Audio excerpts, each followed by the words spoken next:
Rosario es la tercera ciudad más poblada de la Argentina, con poco más de 1 millón de habitantes. Es también uno de los centros más importantes de la economía y la cultura del país. Junto con el Monumento a la Bandera, uno de los puntos de Rosario que están más cargados de historia es el Cementerio del Salvador.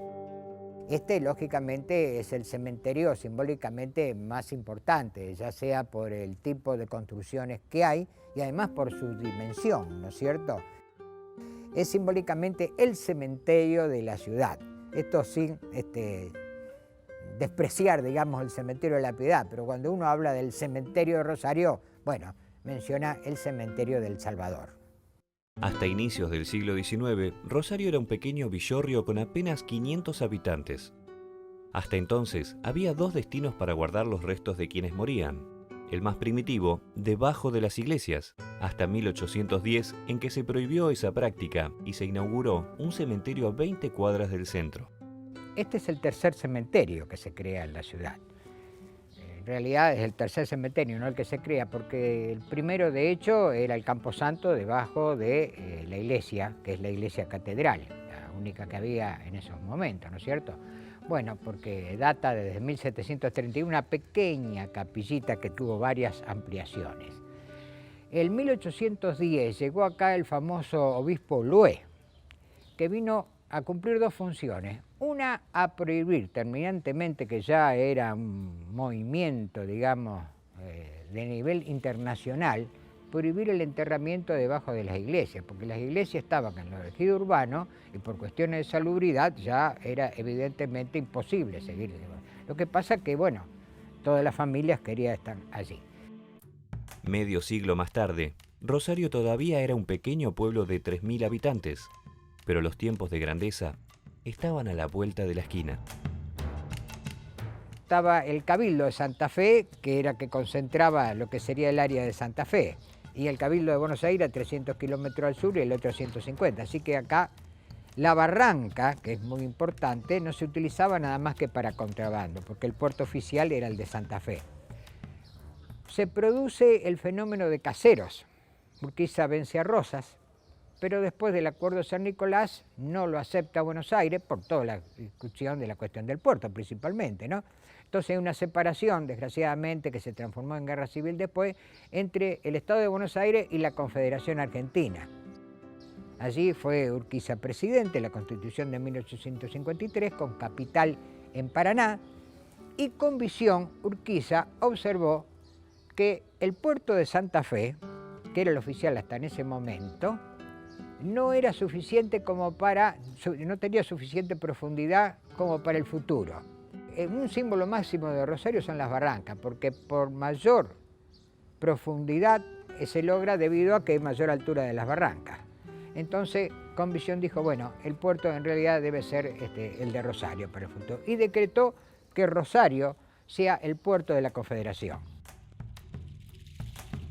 Los cambios que se vislumbraron para Rosario a partir de la creación del puerto hicieron necesarias obras de infraestructura. Una de ellas fue la construcción del Cementerio del Salvador. Este cementerio se inauguró en 1856. La ciudad se va ampliando y lógicamente necesitaba de un nuevo cementerio. El que diseñó, que en principio, ¿no es cierto?, era circunvalarlo con un buen, digamos, perimetraje de muro alto, de unos 3 metros para aquella época, y unos pequeños nichos. Había muy pocos panteones. Entonces fue Timoteo Guillón. Timoteo Guillón fue un arquitecto norteamericano, era de origen norteamericano, pero esa primera parte del cementerio, que es un sector oeste, desde acá, prácticamente no tenía panteones, o muy pocos, y muy sencillos. Las tumbas y construcciones de aquel primitivo cementerio del Salvador, construido en 1856, fueron de a poco relegadas por las distintas remodelaciones y ampliaciones. Quedan muy pocas de esas primeras tumbas, ¿no es cierto?, porque ha habido toda una remodelación y cambio de tumba. De todos modos, queda un panteón muy antiguo, de 1856, que ahora está un poquito diferenciado como era originalmente, pero todavía tiene la placa de ese momento. Todavía puede apreciarse el portal original de aquel primitivo cementerio del Salvador. Ese portal tiene lo que se usaba clásico en ese momento, ¿no es cierto? Digamos, bien griego. Y es casualmente el único monumento, para llamarlo así, histórico de la ciudad del siglo pasado que se mantiene tal cual como se hizo. Todo lo otro que se ha construido desde fines del siglo XIX, incluso principios del XX, ha sufrido transformaciones. Eso está intacto. En los cementerios todos los pórticos son muy importantes porque viene la idea de Jano, ¿no es cierto? Aquel dios de los romanos que era el dios de las puertas, el dios de las puertas porque tenía dos caras, una para un lado y otra para este. Y acá está representado eso porque está la cara de los vivos y la cara de los muertos. Otro mundo, el mundo de los muertos, la ciudad de los muertos, aquella es la ciudad de los vivos. La apertura del puerto de Rosario atrajo a un creciente número de inmigrantes europeos que llegaban para radicarse. La llegada del ferrocarril favoreció el aumento de la actividad económica local y la población alcanzó en 1885 a 50.000 habitantes. Entre 1886 y 1888 se hicieron obras para ampliar la capacidad del cementerio. Actualmente hay una calle que tiene esculturas muy importantes, que es la que separa lo que fue el antiguo cementerio del nuevo cementerio. Para el año 1900, el cementerio del Salvador ya tenía las dimensiones y características con que se lo conoce hoy, más de un siglo después. El cementerio del Salvador tiene aproximadamente 11 hectáreas. La primera parte del cementerio tiene la lógica de la ciudad, es decir, una cuadrícula estándar de calles perpendiculares que van consolidando, si se quiere, lo que nosotros denominamos solares, que podrían ser asemejables a manzanas. Tiene calles en los dos sentidos. Algunas están arboladas, otras no, otras son principales, otras son secundarias, es decir, la lógica del cementerio es la misma que la de la ciudad. Y después tiene otro sector que está más afectado a sepulturas de tipo social, con panteones sociales. Los panteones y esculturas con que la clase alta rosarina comenzó a homenajear a sus muertos a principios del siglo XX es una de las características que más distinguen al cementerio del Salvador. Todos estos panteones hermosos con gran arquitectura y mejor arte, ¿no es cierto?, en todas las esculturas que se ven, es propio del ensanchamiento del cementerio. Aquí nosotros, si observamos el pasaje central, la avenida central del cementerio, con los hermosos panteones que hay, llenos de obras de arte, vamos a ver que coincide bastante con el Paseo del Siglo, que en Rosario continúa la peatonal y que están todas las mansiones del principio del siglo XX. Bueno, aquellos que están allí están acá. Y lógicamente los cementerios son una reproducción de la sociedad viva. Esta es una continuación. Entre 1880 y 1930 se construyó la mayoría de los panteones, algunos realizados por artistas destacados, como el noruego Alejandro Kristoffersen o los italianos Luigi Fontana y Leonardo Bistolfi. La arquitectura de este cementerio es invaluable. Es un cementerio típico del siglo XIX, pero tiene un valor histórico y arquitectónico impresionante. Los grupos escultóricos, muchos han sido traídos directamente de Italia, son fantásticos. Tenemos Art Deco, tenemos neoclasicismo, tenemos de todo, digamos, no salimos de lo típico de un cementerio del siglo XIX, pero las expresiones artísticas te diría que son notables, maravillosas. Hay algunos panteones que son misteriosos porque están totalmente bloqueados, están totalmente cerrados. Algunos tienen esas cruces antiguas, otros tienen un friso que evidencia, digamos, que ha sido un militar por la espada, típico de un oficial militar. Son tesoros invaluables eso. Vos pensás que en todas las culturas, cuando Rosario era un rancherío con una iglesia, los primeros monumentos en mármol de Carraras espectaculares que fueron tallados los llevaron así a kilómetros y kilómetros del centro y los clavaron así en el medio del campo. ¿Para hacer qué? ¿Un esfuerzo para qué? Un esfuerzo para la memoria. O sea, el arte subsiste, digamos, vos pensás que de todo lo que construyó el hombre, en la historia del hombre, lo único que vemos nosotros son los vestigios de la cultura. digamos, los monumentos, sus templos, sus cosas, digamos, pero todo lo que quedó es la construcción de la cultura. O sea, la cultura nos salvó una vez más. Muchas de las obras que se hicieron en esa época están hechas en mármol, un material que de utilizarse en la actualidad las volvería excesivamente costosas. El mármol es mármol granítico generalmente lustrado, que son de canteras que pueden ser San Juan, San Luis, de Córdoba. Aquí hubo mucha marmolería, muchos marmoleros que eran verdaderamente escultores por hermosos trabajos que se hacían. Y en general también otro detalle muy importante que en los panteones es la herrería. Hay uno de Piacenza, fue, digamos, uno de los que actuaron, digamos, en el Grito de Alcorta, en 1812. Eso es muy importante porque fue principalmente un movimiento que estuvo muy apoyado desde Rosario. Tengan en cuenta que Rosario es la capital de la Pampa Gringa y todos esos chacareros tienen, digamos, como centro, como capital, la ciudad de Rosario. Así que esa escultura, ese panteón que podemos verlo porque es muy imponente, para nosotros es muy importante.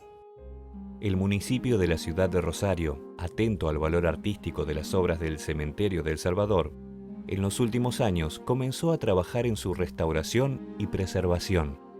Una vez cuando iniciamos un programa que se llamaba Rosario Mágica, empezamos a mirar, yo empecé a mirar así el cementerio, las obras que había en el cementerio. A la entrada del Salvador está el Panteón de los Carreras, con una joven mujer muerta en un grupo escultórico de bronce, agarrada de la piedra, mucho más pesada esa mano agarrada de la piedra que toda la construcción del monumento, y el ángel que le sopla al oído diciendo hacia dónde tiene que ir.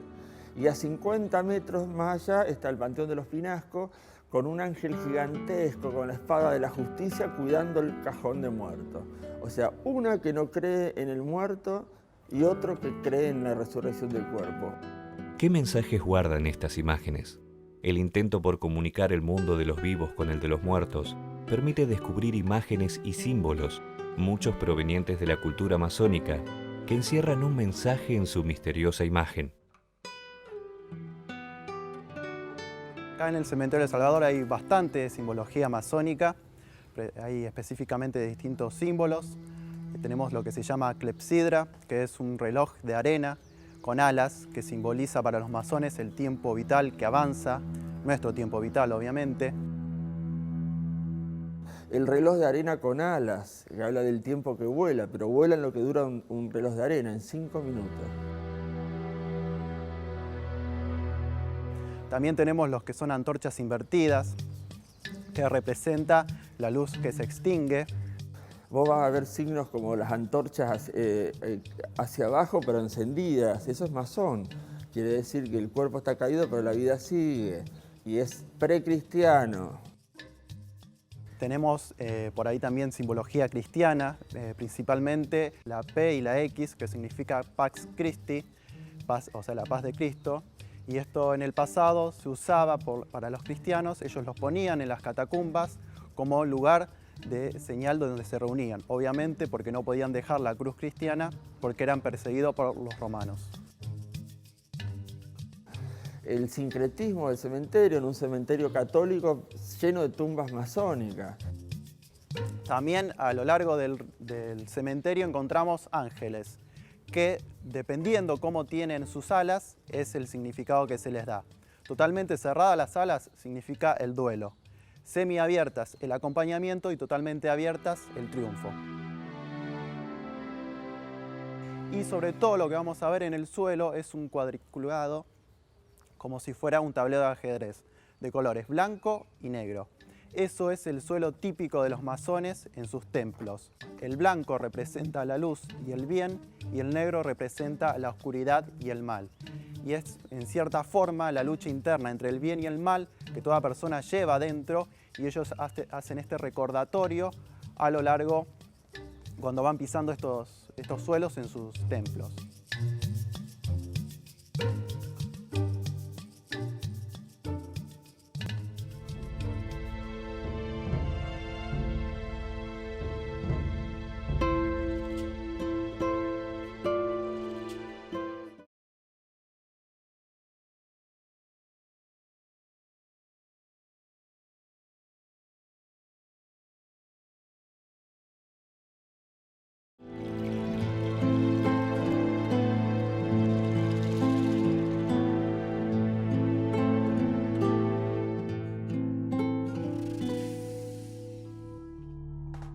El cementerio del Salvador es uno de los lugares donde los habitantes de Rosario homenajean a sus muertos y construyen una memoria colectiva que da origen a un principio de identidad.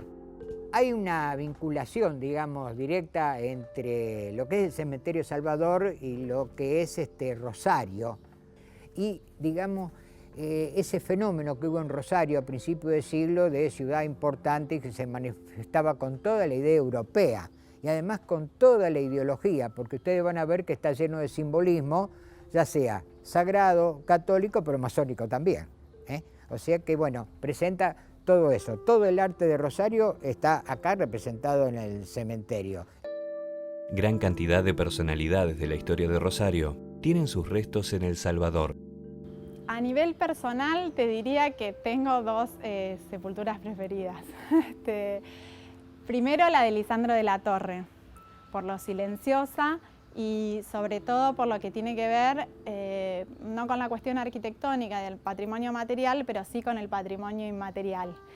Y después, la primera de Ortiz me gusta mucho, por allá atrás hay otra, un grupo escultórico que un ángel está llevando al cielo a un bebé. A mí esa siempre me enternece y me conmueve. Pero bueno, en lo material no podría definirme por una, en lo inmaterial sí, definitivamente.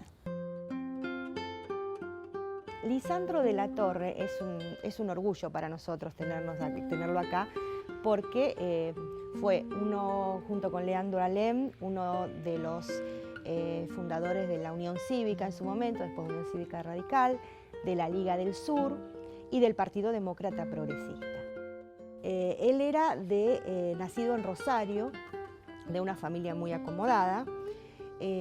Su papá, Lisandro de la Torre, que se llamaba, él en realidad se llama Nicolás Lisandro de la Torre, porque cuando lo fueron a anotar, el Saltoral no le permitía que se llamara Lisandro. Entonces le pusieron Nicolás, pero para todo el mundo es Lisandro de la Torre. Bueno, otra de las cosas llamativas que tiene este cementerio son esos panteones monumentales con grupos escultóricos muy importantes, ¿no?, que llaman la atención, al estilo de la Recoleta. A veces los grupos escultóricos representan temas exclusivamente, digamos, católicos, o sea, una piedad, un Cristo portando una cruz. Y en otros casos tenemos grupos escultóricos o esculturas que están en actitudes que estamos tratando de investigar de qué se trata y nos tenemos que remitir para eso si hay alguna relación con la historia de la familia. Nosotros acá tenemos el caso de un panteón de la familia Frugoni que tiene un Cronos que preside el panteón. Después tiene dos bustos de sumo realismo del matrimonio, el pater familia y su esposa, y culmina con una escultura de una doliente sobre un chico, que puede ser un adolescente, que está acostado sobre un manto, que eso significa abandono en la muerte. Este matrimonio tenía incompatibilidad sanguínea, entonces los chicos morían a corta edad o durante la gestación. Tuvieron varias experiencias de ese tipo hasta que finalmente sí, tuvieron descendencia. Este grupo escultórico representa una parte de la vida de la familia, como debe haber muchos acá que estamos tratando de investigar. Ahora estamos trabajando en otro convenio con la Escuela de Museología, que lo que ha hecho es relevar, digamos, distintas zonas que nosotros denominamos APH, que son áreas de preservación histórica. Entonces lo que se está haciendo es un proceso de catalogación y un manual básico de restauración para esas obras. Entonces, básicamente la persona que tiene un panteón familiar que está catalogado como en un área de APH, que implica no solo el panteón en sí, sino todo lo que está alrededor del panteón. Puede ser, por ejemplo, esta calle, que es un bien patrimonial, a lo mejor por la arboleda que tiene, o algún sector que esté equipado con bancos o cestos. Es decir, el área patrimonial es un conjunto de situaciones que hay que preservar y restaurar. Y lo que se está haciendo es eso, un manual con el cual el propio propietario pueda, digamos, restaurarlo bajo normas que estén aprobadas por el municipio. Bueno, el cementerio, otra de las cosas es eso también, reconstrucción. Yo veía siempre que una cosa que se repetía en los cementerios de Rosario son las fotos ovaladas, esmaltadas de los nichos. Entonces las fueron tirando miles y miles de fotos. Y hicimos, como te decía hoy, en un país que tiene la triste fama de tener 30.000 desaparecidos, hicimos el primer mural de los aparecidos. Un mural con más de 7.000 fotos, que se llama Memorabilia. La memorabilia eran los cuadernos de las abuelas cuando no había televisión ni nada, y lo único que había era material gráfico que recortaban y ponían la receta del bizcochuelo, la foto de su actor preferido, una fórmula para curarse el empacho, todas esas cosas, y terminaban siendo una historia de vida. Una de las actividades más llamativas que se realizan para promover la valoración artística es un ciclo de visitas guiadas que se realizan especialmente durante la noche. Las visitas nocturnas en el cementerio me posibilitaron a mí como artista realizarme, poder hablar de filosofía, de arte, de alegría casi te diría, ¿no? De esperanza más que desesperanza, en un ámbito en donde el cementerio de los muertos no descansan de noche, los muertos están muertos. De noche es respeto, el único ruido son las palomas que se mueven, y la metáfora de que yo tener una linterna, apuntar algo y todos apuntan hacia eso es llevar luz a un lugar aparentemente oscuro. Filosofamos y todas estas cosas que yo te estoy contando multiplicadas por 200, la gente va razonando, se va dando cuenta de situaciones, cosas, empiezan a aprender, comienzan a leer el arte, y en todo esto que vamos viendo no existe la palabra miedo. Los muertos no están, ya dejaron, fueron vidas pasadas. Lo que quedan es un cajón lleno de caspa, es más o menos eso. Lo que está escrito en los cementerios, lo valioso de los cementerios, es lo que dejaron para los vivos.